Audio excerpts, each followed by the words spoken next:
Let me talk to you about two constituencies that a lot of people have been focused on. One, of course, is the big startup ecosystem, where we have seen significant gains being made. There has been plenty of disruption, but as you yourself pointed out, the risk is the lack of cash flows and sustainability and viability in the long term. We've also seen a flight towards being able to raise money through the IPO market, and we saw that process happen. The regulator has now come down hard, saying there needs to be adequate disclosure or strengthening the disclosure process. How do you see this landscape building itself out? What more do you believe needs to be done there from a risk mitigation point of view? So we're talking of the new course, right? Yes. We're talking yes. new course. I think the basic requirement there is that there should be a cash flow. Now, I don't know whether the regulator is going to insist on that, but the investor needs to be, our investor is a very smart investor. So we have seen what has happened with the first, say, half a dozen listings. And I think it would be a brave company going out there with, without a cash flow which is positive. The reason is very simple. Because you've got one shot at it, and this investor is not going to come back and give you any more sustenance. So you better be prepared to either have your original VE partner fund ad infinitum or to hit a wall. So I'm being brutally frank, but that's how it's going to be. So you better weigh, so it's like self-discipline in making sure that you are ready to hit the market so that, and you keep running and don't then falter.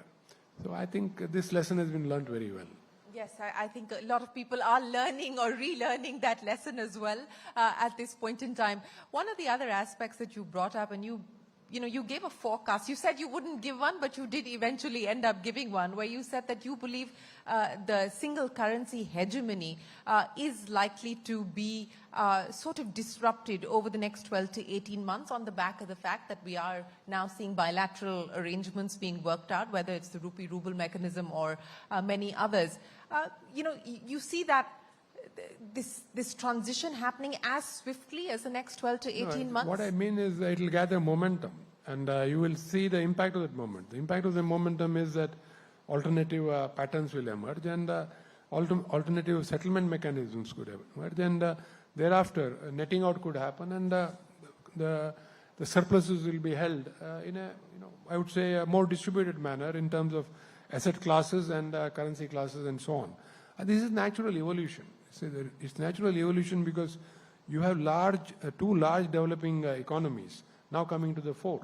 And then you got, if you look at the entire BRICS, the entire sort of BRICS countries coming to the fore.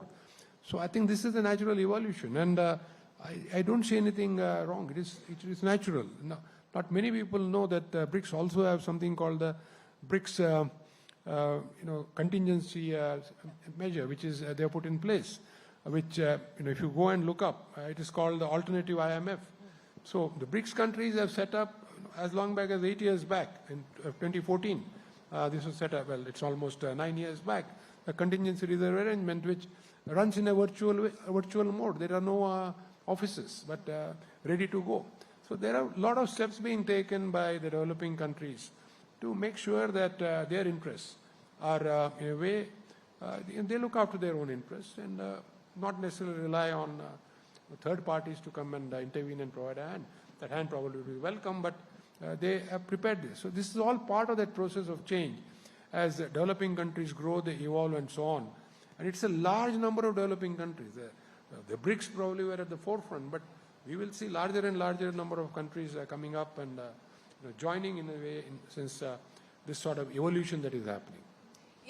You've been the perennial India bull, Mr. Kamath, and you continue to be extremely bullish on the India growth story. If I were to ask you to list out some of the key risks that we need to be mindful of, because we are here talking about risk mitigation, what would those key risks be? I mean, the legacy risks have been the infrastructure risk, the execution risk, the inflation risk, and so on and so forth. What would you put on the table today as the key risks that we need to be mindful of? August leaders here who can answer this question better than I am, including starting with Mr. Jutshi and the practitioners of risk in corporate India.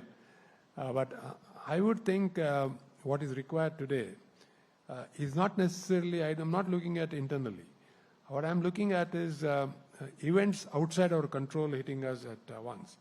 again, to paraphrase, I think what Bhargav said, several black swan events hitting us together, which we never thought could happen, and now happened. And I think we are all learning to manage this as we go along. If this wasn't so, we would have been in dire problems. But having said that, the risk that we need to counter is an explosion in energy prices, for example. How do you handle that? And what does it do to your structural balance sheet of the country? I think we need to understand this. And I can say this, that the government and business is running at great speed to try to thwart this risk before it happens. And I would think in 4 or 5 years we would have, we would say that, well, that risk is not really as serious as it was, say, in 2023 or prior to that. So I think some of these risks are visible. The rest of it, to me, is external events creating, the apt-used phrase, a perfect storm. Other than that, I don't see internally course correction happening or needed. Okay. So we need to be mindful of the invisible risks, some of the visible risks that you just spoke of.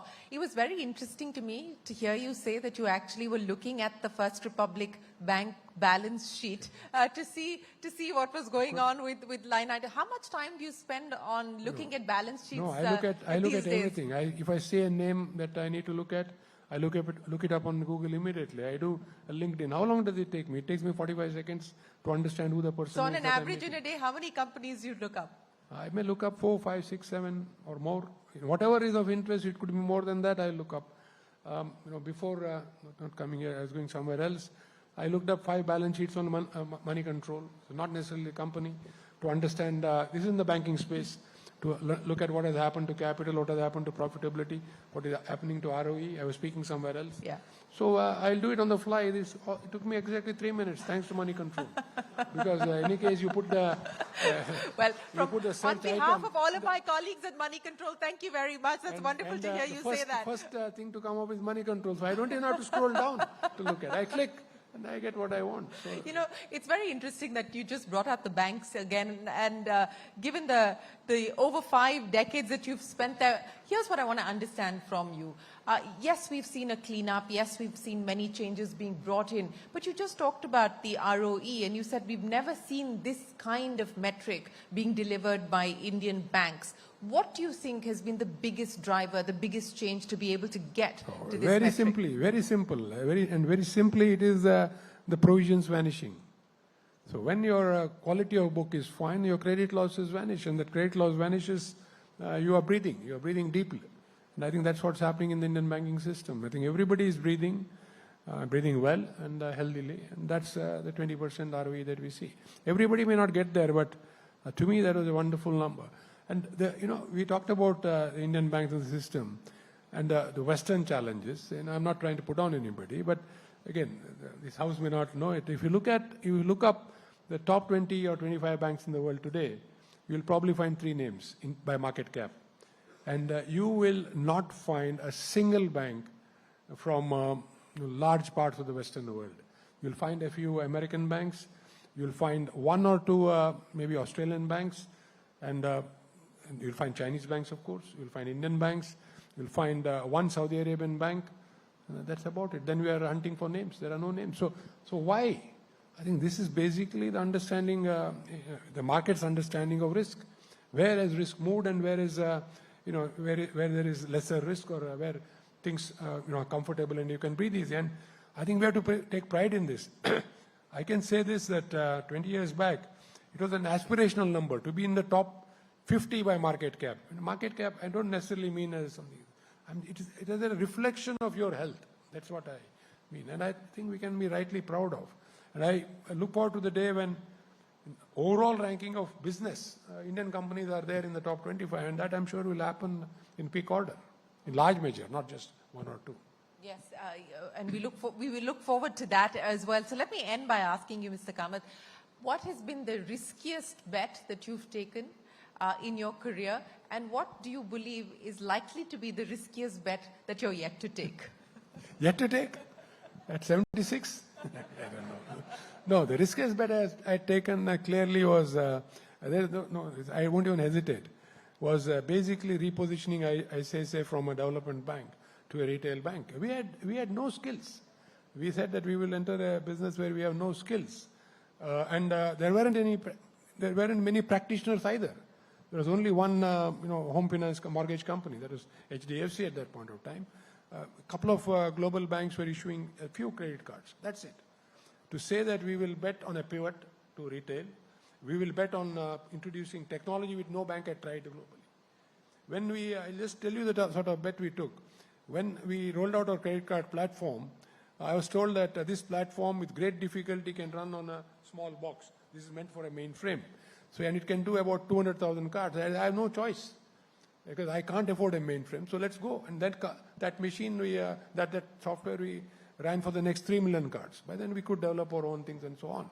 So the pivot to retail, I think, was for an institution without any history or experience or people, was a big bet. So what did you bet on? So you must have something to bet on. We bet on our people. So we had a young team, several of them are here, who I said I can bet on, and they will build a future for us. A, and B, we had a board which was very supportive and said that we will go along with the bet. So that was the riskiest. I don't think there's any more risk in what I'm doing now. A digital bank?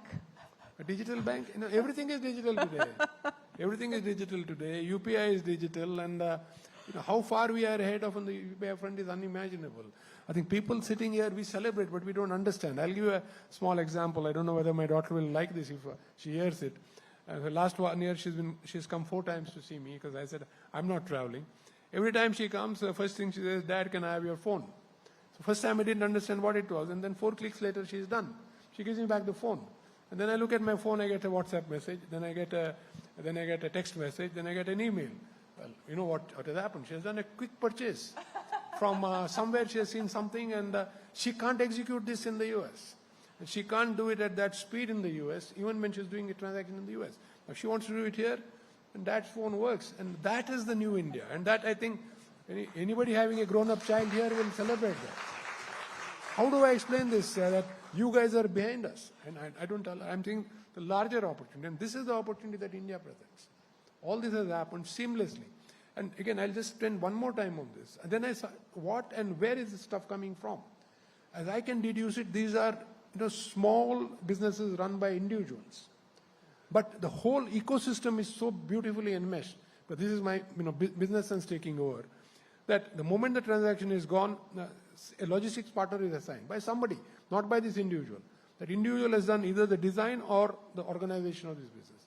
Probably it looks like a mom and pop outfit. The stuff that comes finally comes through a courier. The address is handwritten. The sender's name is handwritten. You would have seen this. I celebrate this because this, even 2 years, 3 years back, was unimaginable that India could do this. But there it is, and India has done it. So the riskiest bet for KV Kamath today is leaving your phone unsupervised. No, this is a supervised handover. So. Mr. Kamath, appreciate your time. Thank you so much for joining us here. Ladies and gentlemen, KV Kamath.